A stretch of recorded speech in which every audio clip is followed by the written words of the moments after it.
श्रोते हो नमस्कार. आजच्या वृत्तविशेष या कार्यक्रमात आपलं मनपूर्वक स्वागत. श्रोते हो, प्रधानमंत्री नरेंद्र मोदी यांची संकल्पना असलेल्या आणि केंद्र सरकारची महत्त्वाकांक्षी योजना असलेल्या स्टार्टअप इंडियाला 16 जानेवारी 2025 रोजी 9 वर्ष पूर्ण झाली. या काळात देशभरात सुरू झालेले स्टार्टअप्स आणि त्यामुळे देशाच्या अर्थकारणाला मिळालेली बळकटी याविषयी आपण आजच्या वृत्तविशेषमध्ये जाणून घेणार आहोत. श्रोते हो, देशांतर्गत नवउद्योजकांना प्रोत्साहन मिळावं आणि देशाच्या आर्थिक विकासाला गती मिळावी या उद्देशानं 16 जानेवारी 2016 रोजी स्टार्टअप इंडिया या योजनेची सुरुवात करण्यात आली. गेल्या गुरुवारी या योजनेला 9 वर्ष पूर्ण झाली. या योजनेअंतर्गत युवा वर्गाच्या नवकल्पनांना वाव मिळून नवनवीन उद्योग उभारण्याची संधी त्यांना उपलब्ध झाली. या योजनेच्या यशाबद्दल प्रधानमंत्री नरेंद्र मोदी यांनी नोंदवलेलं मत ऐकूया त्यांच्याच शब्दात. आज भारत में दुनिया का तीसरा सबसे बड़ा स्टार्टअप इकोसिस्टम है.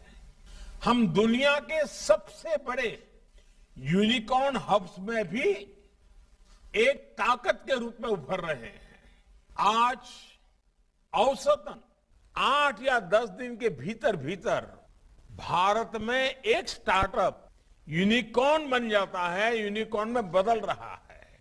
अब आप कल्पना कर सकते हैं कि शून्य से शुरू करके किसी एक स्टार्टअप का यूनिकॉर्न बनने का मतलब होता है कि इतने कम समय में करीब करीब 7,000 करोड़ रुपए की पूंजी तक पहुंचना, तब एक यूनिकॉर्न बनता है. और आज 8-10 दिन में एक नया यूनिकॉर्न इस देश में हमारे नौजवान बना रहे हैं. साथियों, ये भारत के युवाओं का सामर्थ्य है. सफलता की नई ऊंचाई प्राप्त करने की इच्छा शक्ति का उदाहरण है. और मैं अर्थ जगत के नीतियों का अध्ययन करने वाले जानकारों को एक बात नोट करने को कहूंगा. भारत में जितना बड़ा हमारे स्टार्टअप्स का एक वॉल्यूम है, उतनी ही उसकी डायवर्सिटी भी है. ये स्टार्टअप्स किसी एक राज्य या 2-4 मेट्रो सिटी तक सीमित नहीं है. ये स्टार्टअप्स हिंदुस्तान के अनेक राज्यों में, हिंदुस्तान के अनेक छोटे छोटे शहरों में फैले हुए हैं. श्रोते हो, राष्ट्रीय स्टार्टअप दिनानिमित्त मुंबईत आयोजित कार्यक्रमात मुख्यमंत्री देवेंद्र फडणवीस यांनी स्टार्टअपमध्ये महाराष्ट्रानं मिळवलेल्या यशाचं कौतुक केलं. ते म्हणाले, आज अतिशय आनंदाचा दिवस आहे की आपण सगळे नॅशनल स्टार्टअप डे सेलिब्रेट करतोय. आपल्या देशाचे प्रधानमंत्री माननीय मोदीजींनी स्टार्टअप इंडियाची पॉलिसी घोषित केली आणि 2016ला आजच्या दिवशी ऑन दिस डे एकूण देशामध्ये 471 स्टार्टअप्स होते, 471. Today the number has gone to 1,57,000. पण मला सांगताना आनंद वाटतो की महाराष्ट्र हे आता स्टार्टअप्समध्ये सर्वाधिक महिला डिरेक्टर असलेलं राज्य देशामध्ये झालेलं आहे. ही देखील एक अत्यंत महत्वाची गोष्ट आहे. आणि देशातल्या स्टार्टअप इकोसिस्टमच्या पहिल्या 7 राज्यामध्ये सगळ्यात पहिल्या क्रमांकाचं राज्य हे महाराष्ट्र आहे. ही देखील आपल्या सगळ्यांकरता अत्यंत आनंदाची गोष्ट आहे. आणि म्हणूनच मला असं वाटतं की आज आपण एका नवीन जगामध्ये आहोत. श्रोते हो, गेल्या 9 वर्षात देशात सुरू झालेले नवनवे स्टार्टअप्स आणि त्यामुळे आर्थिक गुंतवणुकीसोबतच मोठ्या प्रमाणात रोजगार निर्मिती देखील झाली. त्यामुळे भारतीय अर्थव्यवस्थेला बळकटी मिळण्यात स्टार्टअपचा मोठा वाटा असल्याचं तज्ज्ञ सांगतात. याविषयी अर्थसंकेतचे संस्थापक आणि स्टार्टअप इंडियाचे अभ्यासक अमित बागवे यांनी आकाशवाणीशी बोलताना सांगितलं, अमेरिका आणि इंग्लंडनंतर जगातील तिसरा मोठा स्टार्टअप असलेला देश भारत बनला आहे आणि ही आपल्यासाठी नक्कीच अभिमानाची गोष्ट आहे. देशाच्या उत्पन्नात आणि रोजगारात यामुळे मोठ्या प्रमाणात वाढ होत आहे. मान्यताप्राप्त स्टार्टअपनी 16 लाखांहून अधिक थेट नोकऱ्या निर्माण केलेल्या आहेत. मुंबई, बेंगळूर, हैदराबाद आणि दिल्लीसारख्या प्रमुख केंद्रांनी या परिवर्तनाचे नेतृत्व केले आहे. तर लहान शहरांनी देशाच्या उद्योजकीय गतीमध्ये वाढत्या प्रमाणात योगदान दिलं आहे. वर्ष 2024 मध्ये 12,000पेक्षा जास्त पेटंट, 18,000 कोटी रुपयांची गुंतवणूक, 76 IPO आणि जागतिक इनोव्हेशन निर्देशांकात 42वा क्रमांक भारताने मिळवलेला आहे. देशातील 70% स्टार्टअप हे 35 वर्षापेक्षा कमी वयाच्या युवकांनी सुरू केले आहेत. त्याच्यामुळे आपल्याला या योजनेची जो प्रचार आणि प्रसार कसा झालेला आहे, केवढा मोठ्या प्रमाणात झालेला आहे तो कळतो. 31 ऑक्टोबर 2024 पर्यंत एकूण 73,151 मान्यताप्राप्त स्टार्टअपमध्ये किमान एक महिला संचालक आहे. म्हणजे महिला सुद्धा खूप मोठ्या प्रमाणात आता स्टार्टअपमध्ये सहभागी होत आहेत, नेतृत्व करत आहे, आपल्याला याच्यातून दिसतंय. भारतातील महिला उद्योजकांच्या प्रगतीचं हे दर्शन घडवत आहे. आपल्याला महिला उद्योजकतेला प्रोत्साहन देण्यासाठी महाराष्ट्रामध्ये पुण्यश्लोक अहिल्याबाई होळकर स्टार्टअप योजना देखील सुरू करण्यात आली आहे. महाराष्ट्र स्टेट इनोव्हेशन सोसायटीकडून विविध राज्य विभागांमध्ये त्यांचे उद्योग व्यवसाय प्रायोगिक करण्यासाठी विजेत्यांना 15 लाख किंवा त्याहून जास्त रुपयांच्या वर्क ऑर्डर सुद्धा दिल्या जातात. सहभागी स्टार्टअपना क्लाउड क्रेडिट, विविध इन्व्हेस्टमेंट प्रवेश, मार्गदर्शक, गुंतवणूकदार, इन्क्युबेटर, इकोसिस्टम प्लेयरशी कनेक्ट होण्यासारख्या इतर अनेक फायदे सुद्धा याच्यातून मिळत आहेत. ह्या योजनेतून लोकांपर्यंत हा फायदा पोचत चाललेला आहे. राज्यांच्या स्टार्टअप रँकिंगमध्ये महाराष्ट्र राज्य टॉप परफॉर्मर नावारूपाला आले आहे. ही आपल्या सर्वांसाठी नक्कीच एक अभिमानाची गोष्ट आहे. राज्य सरकार स्टार्टअपना भेडसावणाऱ्या गुंतवणूक, कुशल मनुष्यबळाचा पुरवठा, नवीन तंत्रज्ञान, विविध पूर्तता करायला लागणे अशा विविध समस्यांवर काम करत आहे.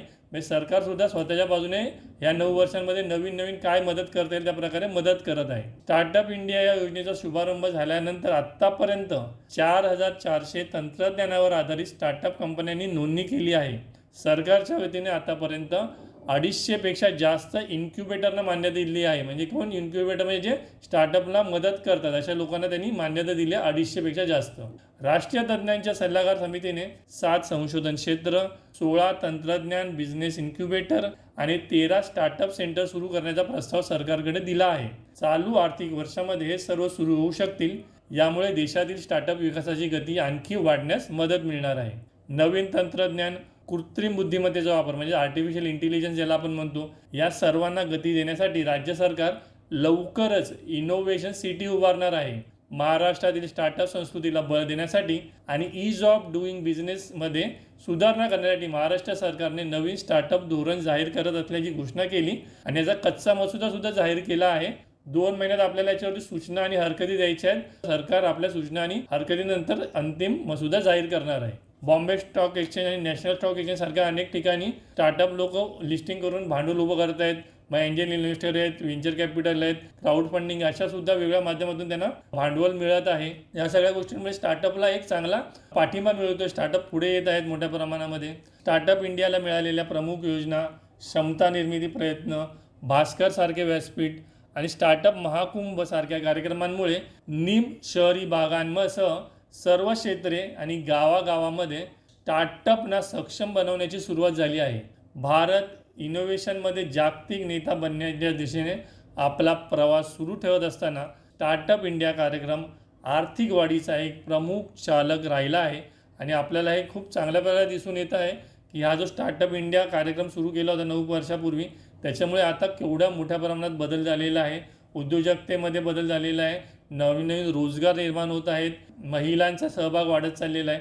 अशा प्रकारे आपण जर बघितलं तर ह्याचा नक्कीच फायदा देशासाठी, देशाच्या अर्थव्यवस्थेसाठी, रोजगारासाठी, समाजातील चांगल्या गोष्टी घडण्यासाठी होत आहे.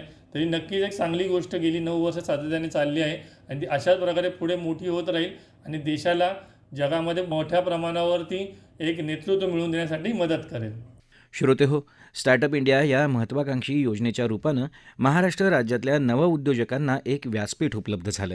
त्या माध्यमातून गेल्या 9 वर्षात राज्यात अनेक उद्योग उभे राहिले. त्याचा राज्याच्या आर्थिक विकासाला लाभ झाला. याविषयी महाराष्ट्र चेंबर ऑफ कॉमर्सचे अध्यक्ष ललित गांधी यांनी आकाशवाणीच्या वृत्तविभागाशी बोलताना अधिक माहिती दिली. भारतामध्ये स्टार्टअप धोरण म्हणून स्वीकारायला आता 9 वर्ष पूर्ण झाली. पंतप्रधान नरेंद्र मोदी यांनी पहिल्यांदा पंतप्रधानपदाची सूत्रे स्वीकारल्यानंतर या देशाला सर्व क्षेत्रात प्रगतीपथावर नेण्यासाठी वेगवेगळ्या क्षेत्रामध्ये नाविन्यपूर्ण निर्णय घेतले. त्यामध्ये भारतातील स्टार्टअप इंडस्ट्रीला किंवा स्टार्टअप्सना प्रोत्साहन देण्यासाठी पंतप्रधानांनी विशेष पुढाकार घेऊन स्टार्टअप इंडियाची मोहीम राबवली.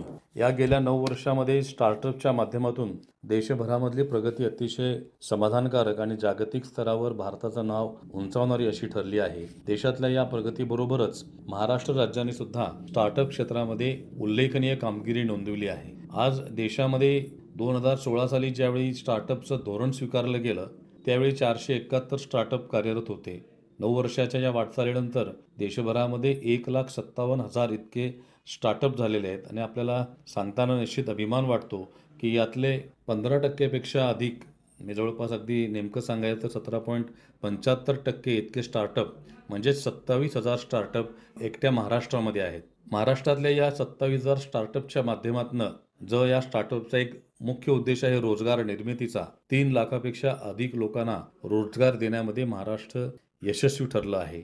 जी गुंतवणूक यामध्ये होते आहे स्टार्टअपमध्ये, तर गेल्या वर्षीच्या तुलनेमध्ये यावेळी स्टार्टअपच्या गुंतवणुकीमध्ये 154% इतकी मोठी वाढ झालेली आहे.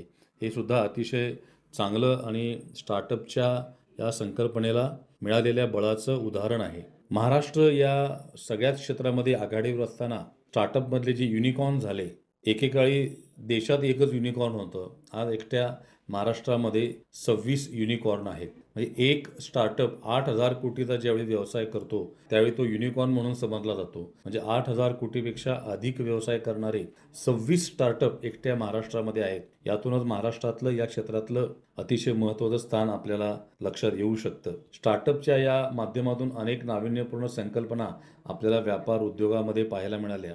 तसंच आताच्या काळामध्ये आर्टिफिशियल इंटेलिजन्सचा जगभरामध्ये फार मोठ्या प्रमाणात प्रभाव वाढतोय. त्यामुळे महाराष्ट्राने AI बेस्ड स्टार्टअप हे देशात सर्वाधिक महाराष्ट्रात होतील यासाठी त्यांना विशेष प्रोत्साहन द्यायचा निर्णय घेतलेला आहे. महाराष्ट्रातल्या व्यापार उद्योगाची शिखर संस्था म्हणून गेले 100 वर्ष कार्यरत असलेल्या Maharashtra chamber of commerce and इंडस्ट्रीजच्या माध्यमातून सुद्धा चेंबरचा जो स्टार्टअपचा विभाग आहे त्या माध्यमातून सातत्यानं राज्यभर याविषयी युवकांना मार्गदर्शन, त्यांना प्रोत्साहन, त्यांना अर्थसहाय्य उपलब्ध करून देणे, त्यांचे प्रकल्प अहवाल तयार करणे, त्यांना हँड होल्डिंग करणे, अशा सगळ्या क्षेत्रामध्ये चेंबर सातत्यानं प्रयत्न करते. चेंबरनं अन्य संस्थांच्या सहयोगानं विविध ठिकाणी इन्क्युबेशन सेंटर्स निर्माण केलेली आहेत. या इन्क्युबेशन सेंटर्सच्या माध्यमातून स्टार्टअपच्या संकल्पनाला प्रोत्साहन देऊन त्यांना लागणारं सर्व प्रशिक्षण उपलब्ध करून दिलं जातं आणि अगदी स्क्रॅच टू स्टार्ट म्हणजे अगदी सुरुवातीपासून सगळ्या गोष्टीमध्ये यांना मार्गदर्शन करण्याची भूमिका या सेंटरच्या माध्यमातून घेतली जाते. या स्टार्टअप वीकच्या निमित्ताने राज्य सरकारनं सुद्धा या कन्सेप्टला, नाविन्यपूर्ण योजनांना पुन्हा एकदा अधिकचं प्रोत्साहन द्यायचा निर्णय घेतला आहे. सिडबी या बँकेने सुद्धा जे उद्योगांच्या विकासासाठी काम करते, महाराष्ट्रामध्ये स्टार्टअप सिस्टमला प्रोत्साहन देण्यासाठी 200 कोटी रुपयाचा मोठा निधी द्यायचं मान्य केलेलं आहे. हा निधी राज्यातल्या प्रत्येक विभागामध्ये 30 कोटी रुपये अशाप्रमाणे विभागण्याची घोषणा सुद्धा माननीय मुख्यमंत्री देवेंद्र फडणवीस यांनी केलेली आहे. श्रोतेहो, प्रधानमंत्री नरेंद्र मोदी यांनी सुरुवातीला देशाचं स्टार्टअप धोरण जाहीर केल्यानंतर सर्वात प्रथम या योजनेअंतर्गत महाराष्ट्रानं पुढाकार घेतला आणि राज्याचं स्वतःचं स्टार्टअप धोरण तयार केलं. महाराष्ट्राला जगाची स्टार्टअप राजधानी बनवण्याचं स्वप्न मुख्यमंत्री देवेंद्र फडणवीस यांनी ठेवलं आहे. सर्वांच्या एकत्रित प्रयत्नांमुळे हे स्वप्न लवकरच पूर्ण होईल. आज जगातल्या परिस्थितीचा विचार केला तर उद्योग उभारणीसाठी नवोन्मेषता, योग्य मार्गदर्शन आणि त्यासाठी अर्थसहाय्य उभारण्यात अनेक अडचणी निर्माण होत असल्याचं दिसतं. त्यावर मात करायची असेल तर आज सरकार आणि नवउद्योजक यांनी हातात हात घालून एकत्र काम करणं गरजेचं आहे. श्रोतेहो, आपला वृत्तविशेष हा कार्यक्रम आपण न्यूज ऑन AIR या ॲपवर लाईव्ह ऐकू शकता आणि यासोबतच आमच्या मुंबई एअर न्यूज या यूट्यूब वाहिनीवर देखील या कार्यक्रमाचं ध्वनिमुद्रण आपल्याला कधीही ऐकता येईल. श्रोतेहो, याबरोबरच आजचा वृत्तविशेष हा कार्यक्रम संपला. हा कार्यक्रम आकाशवाणी मुंबईच्या प्रादेशिक वृत्त विभागानं सादर केला.